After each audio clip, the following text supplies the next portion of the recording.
सभी को नमस्कार। आज की वीडियो में मैं राव रण बहादुर सिंह द्वारा रचित सरल श्रीमद् भागवत गीता का वाचन करने जा रही हूँ। तो चलिए प्रारंभ करते हैं गीता का 18वां अध्याय मोक्ष संन्यास योग। श्रीमद् भागवत गीता का प्रारंभ अर्जुन के विषाद के कारण हुआ। उस विषाद को दूर करने के लिए भगवान ने अर्जुन को ज्ञान दिया। इस ज्ञान को देने में भगवान ने दो शब्दों का बहुत बार प्रयोग किया, वह है त्याग और संन्यास। अर्जुन अब भगवान से इन्हीं दो शब्दों के बारे में पूछते हैं। भगवान इन दो शब्दों को समझाने में पूरी गीता का संक्षेप में निचोड़ भी दोहरा देते हैं। ऊपरी दृष्टि से तो त्याग और संन्यास दोनों शब्दों का अर्थ छोड़ देना होता है, तो फिर अर्जुन जानना चाहते हैं कि इनमें भेद क्या है। भगवान अब कहते हैं कि जानकार लोग तो कामना से प्रेरित कर्म को छोड़ देने को ही संन्यास कहते हैं, यानी अपनी इच्छाओं को पूरा करने वाला कर्म छोड़ना संन्यास कहलाता है और सभी कर्मों के फल को छोड़ना त्याग कहलाता है। कुछ औरों का मत है कि सभी कर्मों को छोड़ना संन्यास होगा। वही दूसरे लोग कहते हैं कि यज्ञ, दान और तप वाले कर्म को ही नहीं छोड़ना चाहिए। यह तो दूसरों का मत है। अब भगवान अपनी बात कहते हैं कि कर्म फल अर्थात पाने की इच्छा को छोड़ना त्याग कहलाता है। त्याग साधन होता है और संन्यास साध्य है। त्याग द्वारा संन्यास की स्थिति प्राप्त हो सकती है। संन्यास की स्थिति में अहंकार नहीं रहता, अर्थात मैं कुछ कर रहा हूँ, यह भाव नहीं रह जाता। उस स्थिति में व्यक्ति अपने सही स्वरूप सच्चिदानंद तत्व में स्थिर हो जाता है। वह सच्चिदानंद तत्व न कुछ करता है और न कुछ भोगता है। संन्यास में देह का अभिमान छूट जाता है। त्याग का अर्थ है कर्म द्वारा प्राप्त फल को छोड़ना। त्याग का सरल व्यवहारिक रूप है दूसरों की भलाई करने में पूरी तरह से जुट जाना और बदले में कुछ भी नहीं लेना। परंतु त्याग भी तीन प्रकार के होते हैं, सात्विक, राजसिक और तामसिक। सात्विक त्याग वह है जहाँ कर्म फल को छोड़कर अपने मन को शुद्ध करने के लिए दूसरों की भलाई की जाए। राजसिक त्याग तब होता है जब कोई अपनी यश कीर्ति बढ़ाने के लिए दूसरों की भलाई करे। इस प्रकार के त्याग से कोई लाभ नहीं होता, बल्कि अहंकार ही बढ़ता है। तामसिक त्याग तो होता ही नहीं, क्योंकि तामसिक त्याग उसे कहते हैं जिसमें आलस्य के कारण कोई काम या उसका फल छोड़ दिया जावे। परंतु यज्ञ, दान और तप का त्याग नहीं किया जाता, क्योंकि यह तो हमारे मन को पवित्र करते हैं। परंतु इनके करने में भी यह ध्यान रहे कि इनसे प्राप्त जो फल मिले उसे छोड़ना है, वह त्याग कहलाता है। अपने कर्तव्य कर्म का त्याग करना तामसिक हुआ करता है। अतः कर्तव्य कर्म को तो करना ही चाहिए। कर्तव्य कर्म का त्याग यदि कोई किसी मोह के कारण करता है तो वह तामसिक त्याग होता है। अर्जुन का युद्ध न करने का निश्चय मोह के कारण था, अतः तामसिक था। वही जब कोई अपने को कष्ट से बचाने के लिए कर्तव्य कर्म का त्याग करता है तो वह त्याग राजसिक त्याग होता है। परंतु कोई व्यक्ति अपने कर्तव्य कर्म को करता हुआ उसके फल प्राप्ति के बारे में विचार छोड़ देता है, वह सात्विक त्याग हुआ करता है। कर्तव्य कर्म अच्छा नाम देने वाला हो या बदनामी देने वाला हो, तब भी सात्विक त्याग करने वाला व्यक्ति दोनों प्रकार के कर्म एक ही भाव से करता रहता है। अब भगवान संन्यास के बारे में बताते हैं। हमने पहले देखा कि त्याग साधना है, संन्यास साध्य है, अर्थात त्याग करते करते संन्यास की स्थिति प्राप्त होती है।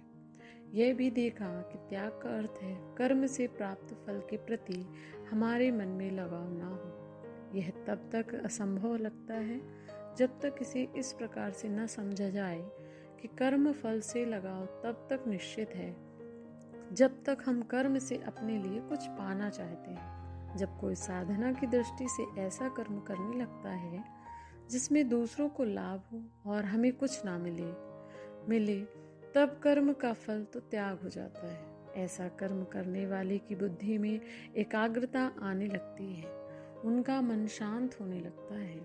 जब इस प्रकार साधक मन को शांत करने में सफल हो जाता है और बुद्धि में एकाग्रता की शक्ति आ जाती है, तब वह इस तथ्य को भी देखने लगता है कि कोई भी कर्म करने पर हमें 3 प्रकार के फल प्राप्त हो सकते हैं। जो इच्छा थी वह पूरी हो जाए, यह एक प्रकार का फल है। दूसरा प्रकार का है कि इच्छा के ठीक उल्टा फल प्राप्त हो, और तीसरा मिश्रित फल होता है, कुछ अच्छा कुछ बुरा। जीवित व्यक्ति कर्म नहीं छोड़ सकता। जब कर्म होगा तो ऊपर लिखे 3 प्रकार के फलों में से कोई एक फल तो अवश्य ही मिलने वाला है। कर्म फल के त्याग का अर्थ यह है कि जैसा भी फल मिले उसके कारण हर्ष या शोक ना हो। यह तभी संभव हो सकता है जब हमारा कर्म दूसरे की भलाई के लिए हुआ हो। यह भी एक अकाट्य नियम है कि कर्म का फल उसी को मिलता है जिसने वह कर्म किया होता है, जिसे कर्ता कहते हैं। कर्ता ही कर्म फल का भोग करने वाला होता है, जिसे भोक्ता कहते हैं। कर्ता ही भोक्ता होता है। ऐसा कभी नहीं होता कि कर्ता कोई और हो और भोक्ता कोई और हो। वैसे हिंदी का कम ज्ञान रखने वाला एक व्यक्ति बहुत परेशान हो गया कि कर्ता तो एक था पर फल दूसरे को मिला। उसने अखबार में यह पढ़ा कि राम स्वरूप व्यक्ति चोरी करते पकड़ा गया और फलस्वरूप जेल की सजा भुगत रहा है। नियम तो यही है कि जो करता है वही भरता है। कर्म फल जो 3 प्रकार के आते हैं वे सभी उसको ही मिलते हैं जो यह कहता है कि मैंने यह कर्म किया है। सन्यासी उसी व्यक्ति को कहा जाता है जिसे यह साक्षात अनुभूति हो चुकी है कि मैं शरीर, मन, बुद्धि नहीं हूँ, सच्चिदानंद आत्म तत्व हूँ। सच्चिदानंद आत्म तत्व कुछ भी नहीं करता, उसकी पर उपस्थिति में कर्म होते हैं, परंतु यह कुछ नहीं करता। हम जब कर्म करते हैं तो बस करते चले जाते हैं। कर्म कैसा होता है, छोटे से छोटे कर्म में कौन कौन चीजें मिलकर काम करती हैं, यह जानना बहुत जरूरी होता है। भगवान बताते हैं कि हर कर्म में 5 वस्तुओं की उपस्थिति आवश्यक होती है। यह है शरीर, जो कर्ता करने वाला कहलाता है। कारण है हाथ, पांव इत्यादि औजार। प्राण की क्रिया सांस लेना देव कृपा है। देव कृपा का अर्थ है प्रकृति द्वारा दिया गया सहयोग, जैसे सूर्य का प्रकाश, सांस लेने के लिए वायु, जीव के लिए पानी। इसमें भाग्य का सहयोग भी आता है। अच्छा कर्म हो या बुरा कर्म हो, यह इन 5 के होने पर ही होता है। इन सब 4 भागों के अलावा 5वां जो सबसे महत्वपूर्ण भाग कर्म के लिए आवश्यक है, वह है चेतन आत्मा। यह चेतन स्वयं कुछ नहीं करती, पर यदि वह ना हो तो बाकी 4 वस्तुएं निष्क्रिय हो जाती हैं। जैसे बिजली के पंखे में 3 ब्लेड होने चाहिए, फिर एक बाहरी और एक भीतरी कोयल तार का गुच्छा होना चाहिए, लगाने के लिए पाइप चाहिए, बिजली का तार चाहिए। परंतु ये सब कुछ होने पर भी बिजली ना हो तो पंखा नहीं चलेगा। बिजली स्वयं कुछ करती नहीं, परंतु उसकी उपस्थिति से कोयलों में चुंबकीय क्षेत्र निर्मित हो जाने से पंखा घूमने लगता है। बिजली नहीं घूमती। उसी प्रकार आत्मा की उपस्थिति से ही वह 4 औजार काम करते हैं, परंतु आत्मा स्वयं कुछ भी नहीं करती। जब कर्म फल के त्याग से साधक का मन शुद्ध हो जाता है, बुद्धि में एकाग्रता आ जाती है और सद्गुरु का उपदेश भी हो जाता है, तब एक शुभ घड़ी पर साधक को यह साक्षात अनुभव होता है कि वह शरीर, मन, बुद्धि नहीं है, वह चेतन आत्मा है। तब उसका कर्ता भाव, अहंकार सब दिनों के लिए समाप्त हो जाता है। ऐसा ज्ञान आ जाने पर ही साधक संन्यास की चरम स्थिति में पहुंच जाता है। वह जानता है कि मैं चेतन आत्मा कुछ नहीं करता। ऐसा आदमी कोई पाप नहीं करता। वह जो कुछ भी करेगा वह दूसरों का कल्याण करने के लिए ही होता है। त्याग से मन की शुद्धि मिलती है, संन्यास से मुक्ति मिलती है। आगे भगवान अर्जुन को कर्म के बारे में बताते हैं। देखने में कर्म का एक छोटा सा शब्द है, पर इसकी गहराई को समझना जरूरी होता है। कर्म के पीछे कुछ प्रेरक तत्व हुआ करते हैं। इनके ना रहने पर कर्म नहीं हो सकता। वह है ज्ञान, ज्ञान का विषय अर्थात ज्ञेय, परिज्ञाता अर्थात ज्ञान रखने वाला। इसके अलावा कर्म के पीछे और तत्व होते हैं। औजार, कर्म और कर्ता, कर्म करने वाला।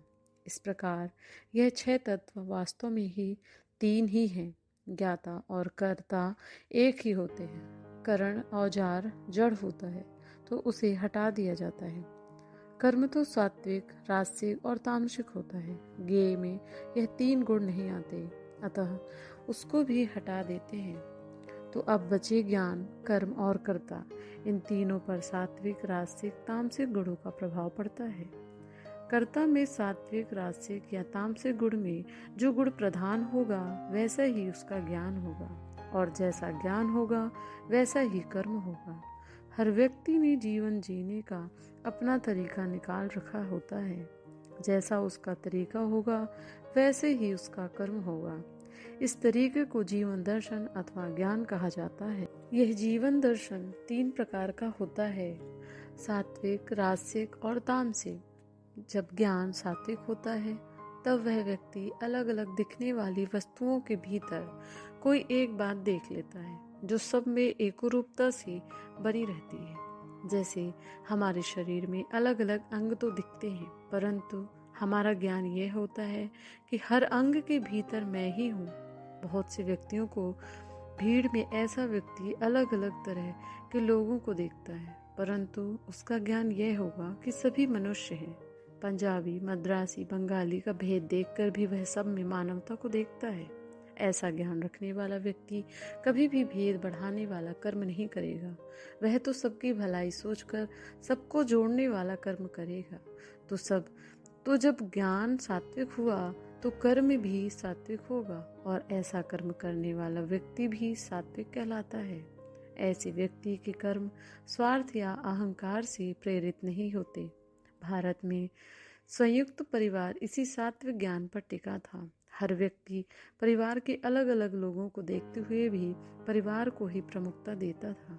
अब वही राजसिक ज्ञान एकता को नहीं देख पाता है, वह तो एकता में भी भेद दिखता है। ऐसे ज्ञान के कारण ही मैं और तू, मेरा और तेरा का भाव बना रहता है, और कर्म भी भेद डालने वाले होते रहते हैं। ऐसा ज्ञान ही परिवार में फूट डालता है। अब तमोगुणी ज्ञान तो अपने जैसा अलग ही होता है। ऐसा ज्ञान किसी एक चीज को पकड़कर बैठ जाता है और उसे दूसरा कुछ नहीं दिखता।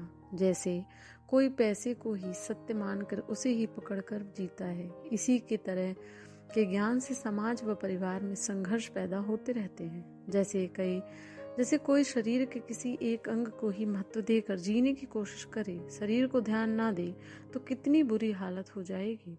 जैसा ज्ञान होगा सात्विक, राजसिक या तामसिक, वैसा ही कर्म भी होगा।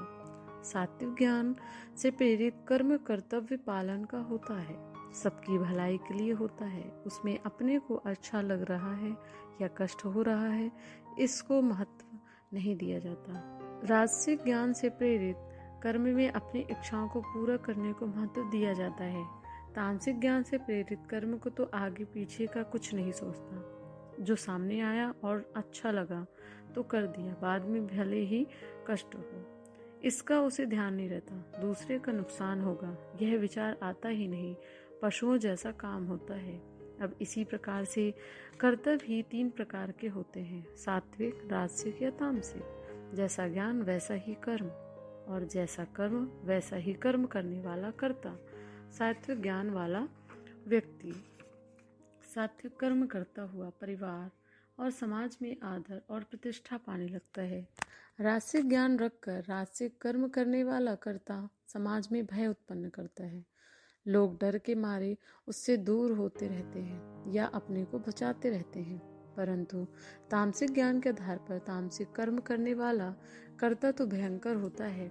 ऐसा व्यक्ति काम करने में बुद्धि कभी भी नहीं लगा सकता।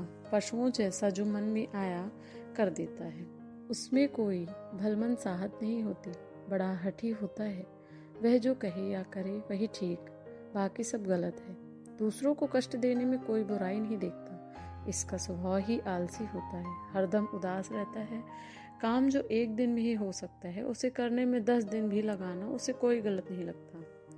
अब भगवान अर्जुन को बताते हैं कि इसी प्रकार तीनों गुणों के प्रभाव के कारण बुद्धि भी 3 प्रकार की होती है। ज्ञान और बुद्धि में भगवान अंतर बताते हैं। ज्ञान पाकर उसे जीवन में उतार कर जीवन जीने का तरीका निकालना यह बुद्धि का काम है। अर्थात ज्ञान को व्यवहारिकता देना बुद्धि से होता है। जैसा ज्ञान होगा वैसा ही उसका व्यवहारिक रूप बुद्धि द्वारा दिया जाएगा, अतः वैसी ही बुद्धि हो जाती है। ज्ञान के आधार पर बुद्धि निर्णय करती है। भगवान कहते हैं कि जिस बुद्धि के द्वारा कोई व्यक्ति आसानी से जान लेता है कि उचित काम कौन सा है और कौन सा अनुचित है, वह बुद्धि सात्विक बुद्धि कहलाती है। ऐसी बुद्धि बताती रहती है कि धर्म क्या है, अधर्म क्या है। सत्य और असत्य का भी ज्ञान ऐसी बुद्धि देती है जो चीजें जैसी है। जब बुद्धि ठीक ठीक वही बताती है तब वह सात्विक बुद्धि कहलाती है। रासिक बुद्धि में साफ साफ निर्णय करने की शक्ति नहीं रहती। कभी ठीक समझ में आ गया और कभी समझ में नहीं आया तो गलत निर्णय हो जाता है। यह रासिक बुद्धि से होता है। तामसिक बुद्धि तो दुख देने वाली होती है। तामसिक बुद्धि वाला धर्म के बारे में ठीक उल्टा निर्णय लेता है। जैसे घूस लेना उचित मान लेना होता है, धर्म को अधर्म मान ले, अधर्म को धर्म मान ले, ऐसी बुद्धि तामसिक होती है। अच्छा काम करने में कई अड़चनें आती हैं। ढेर सारी अड़चनों के आने पर भी कोई अपना काम नहीं छोड़ता तो उस व्यक्ति में जो गुण है वह धृति कहलाती है। उसे धैर्य भी कहते हैं। यह धृति भी 3 प्रकार की होती है। योग अभ्यास के मार्ग पर ऊंचे आदर्श को प्राप्त करने में इंद्रियों पर संयम रखकर धैर्यपूर्ण ढंग से लगा रहे, थक कर निराश होकर छोड़े नहीं, तो ऐसी धृति को सात्विक कहा जाता है। वहीं पर चुनाव इत्यादि के समय जो लगन चुनावी उम्मीदवारों में दिखती है, पैसा कमाने में, पद प्राप्त करने में, भोग करने में जो लगन दिखाई पड़ती है, वह रासिक धृति कहलाती है। ऐसे रासिक लोगों में सात्विक धृति नहीं रहती, अतः प्रवचन इत्यादि में मन नहीं लगता। वहीं पर तामसिक व्यक्ति की धृति सोने में रहती है। जागना पसंद नहीं होता। वह दुख को बड़ी मजबूरी से पकड़ कर रखते हैं। दुखी रहना ही पसंद आता है। हमने देखा कि ज्ञान 3 प्रकार का होता है। जैसा ज्ञान होता है वैसा ही कर्म होता है, जैसा कर्म होता है वैसा ही कर्ता होता है, और जैसा कर्ता होता है वैसा ही उसका ज्ञान और उसकी धृति होती है। इसलिए यह सारी प्रक्रिया होती रहती है, क्योंकि इसके माध्यम से हम सुख पाना चाहते हैं। यह सुख भी 3 प्रकार का होता है। सात्विक सुख प्रारंभ में विष जैसा होता है, लेकिन बाद में अमृत जैसा हो जाता है। रासिक सुख प्रारंभ में अमृत जैसा होता है, बाद में विष जैसा हो जाता है। और तामसिक सुख प्रारंभ में भी निद्रा आलस्य के मोह में डालता है और बाद में भी वह मोहित करता रहता है। सात्विक सुख पाने वाला व्यक्ति आगे चलकर आत्मा का भी सुख भी पा लेता है। इसलिए सात्विकता में रहने का प्रयास करना चाहिए। इन्हीं 3 गुणों की भिन्न भिन्न मात्रा में रहने से ब्राह्मण, क्षत्रिय, वैश्य और शूद्र जाति के लोग बनते हैं। इनकी चर्चा भगवान ने पहले 4थे अध्याय में कर दी है।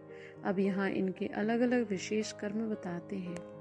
ब्राह्मण का स्वाभाविक कर्म होता है कि वह मन पर संयम रखे, इंद्रियों पर संयम रखे, तपस्या करने में रुचि हो, शुद्धता, क्षमा, ज्ञान, विज्ञान ब्राह्मण का स्वाभाविक कर्म होता है। जब कोई व्यक्ति अपने स्वभाव के अनुसार कर्म करता है तो उसका जीवन सार्थक और आनंदमय हो जाता है।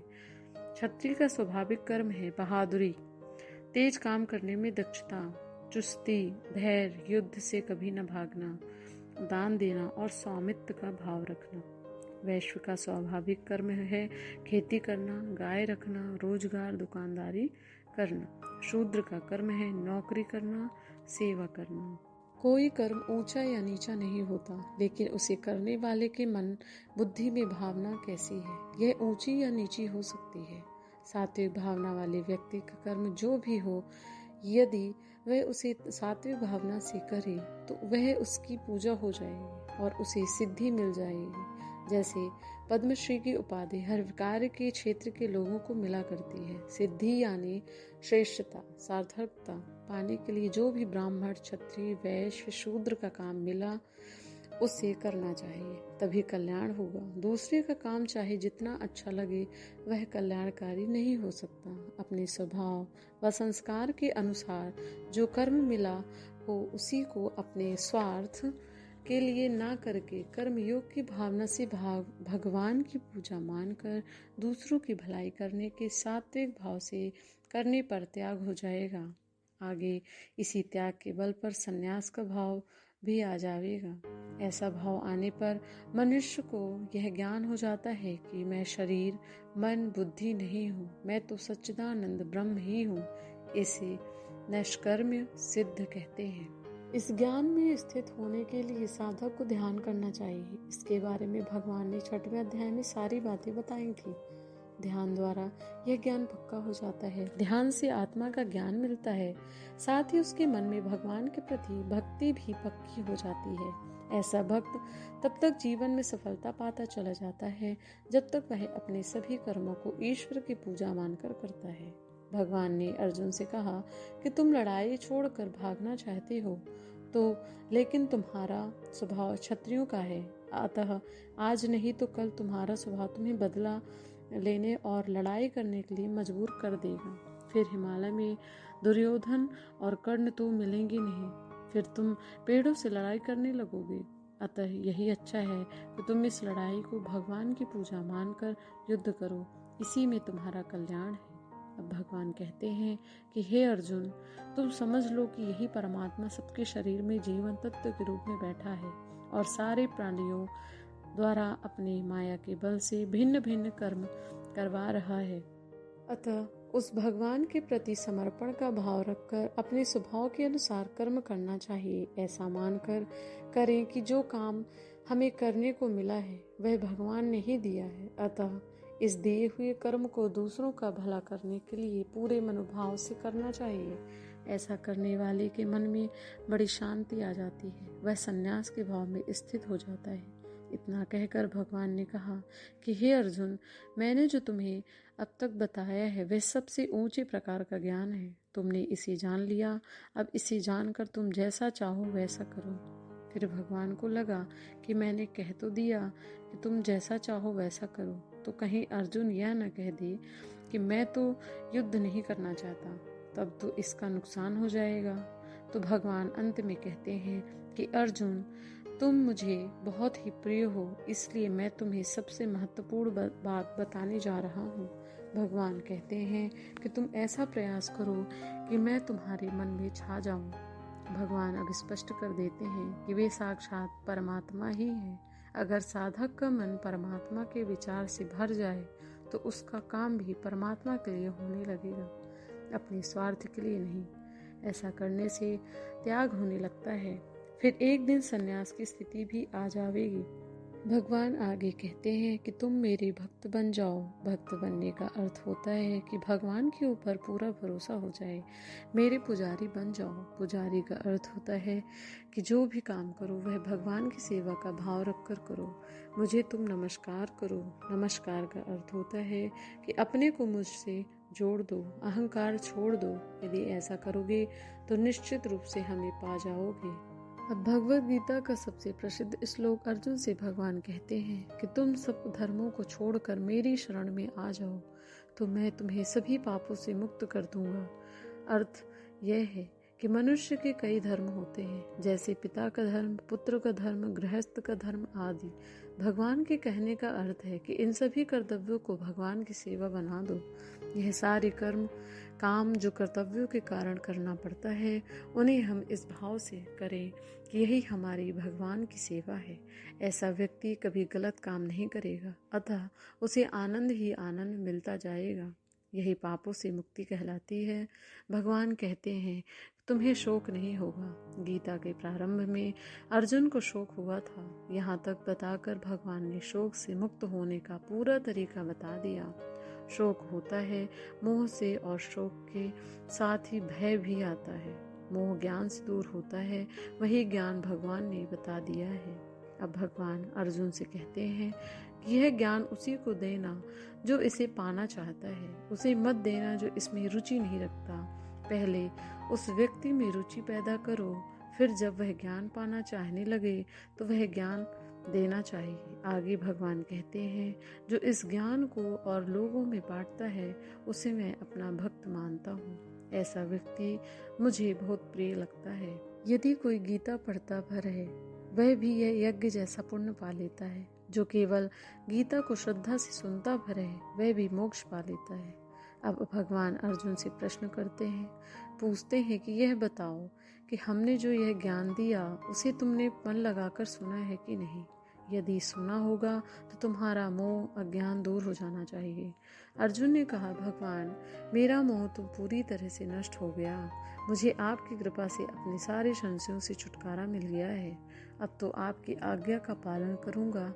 यह शरणागति का भाव है। यहाँ भगवत गीता का उपदेश समाप्त होता है। अब संजय धृतराष्ट्र को बताते हैं कि यह मेरा परम सौभाग्य है कि मैंने भगवान वेदव्यास के आशीर्वाद के कारण भगवान श्री कृष्ण के उपदेश को सुना। मैंने भगवान के विराट रूप का दर्शन भी पा लिया, जो देवताओं के लिए भी दुर्लभ है। इसका स्मरण करके मेरा हृदय बार बार आनंद से भर गया। अंत में संजय धृतराष्ट्र को कहते हैं कि जहाँ योगेश्वर कृष्ण है और धनुर्विद्या जानने वाले अर्जुन है, वहीं पर सारी समृद्धि है, विजय है और धर्म की नैतिकता है। यानी पांडवों की जीत तो सुनिश्चित है। इसका व्यवहारिक अर्थ यह है कि यदि हमारे मन में भगवान कृष्ण का दिया हुआ ज्ञान है और अर्जुन की तरह हम पुरुषार्थ करने के लिए सक्षम हैं, तो एक तरफ जहां हमें धन, परिवार और प्रतिष्ठा भरपूर मात्रा में मिल सकती है, वहीं हमारा धर्म भी कायम रहेगा, हमारी नैतिकता बनी रहेगी। हमें आगे चलकर अपने स्वरूप का ज्ञान भी प्राप्त हो सकता है, जो मनुष्य को मिल सकने वाली सबसे लाभकारी स्थिति है। इसी को श्री तथा विजय कहा जाता है। भगवान श्री कृष्ण का दिया यह ज्ञान जीवन में सभी को, चाहे वह किसी जाति धर्म का हो, लाभ दे सकता है। मोक्ष संन्यास योग नाम का 18वां अध्याय समाप्त। ओम तत्सत। ओम तत्सत।